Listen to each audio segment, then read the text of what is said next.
நாகையில் மழையால் ஏற்பட்டுள்ள பயிர் பாதிப்பு குறித்து கணக்கெடுப்பு நடத்த வேண்டும் என விவசாயிகள் கோரிக்கை விடுத்துள்ளனர்.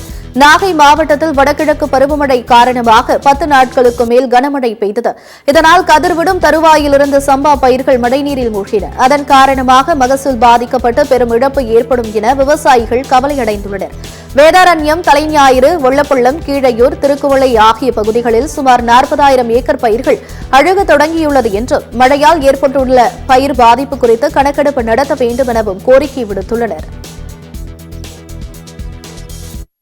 மாவட்டத்தில் மழை விட்டு கிட்டத்தட்ட 4 நாட்கள் ஆயிடுச்சு. இன்னைக்கு மிகப்பெரிய ஒரு பயிர் பாதிப்பு இந்த கடந்த 2 முறை பெய்த கனமழையினால.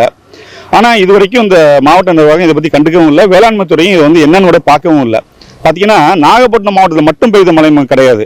இந்த டெல்டா மாவட்டங்களில் பெய்த அனைத்து மழை தண்ணீரும் இன்னைக்கு இந்த மாவட்டத்துக்கு தான் வருது.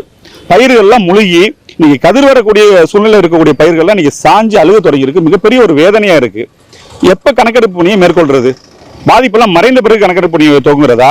விவசாயிகள் நீங்க கடன் வாங்கி ஏராளமான இடத்துல கடன் வாங்கி பிரைவேட்ட வாங்கி தான் பெரிய வட்டிக்கு வாங்கி இந்த விவசாய பணிகளை செய்திருக்கிறாங்க. அவங்கள என்ன செய்யறதுன்னு தெரியாம தவிக்கிறாங்க. இந்த மாவட்ட நிர்வாகம் உடனடியா இந்த பகுதிகளை ஆய்வு செய்து உரிய முறையில் கணக்கெடுப்பு பணியை மேற்கொள்ள வேண்டும்.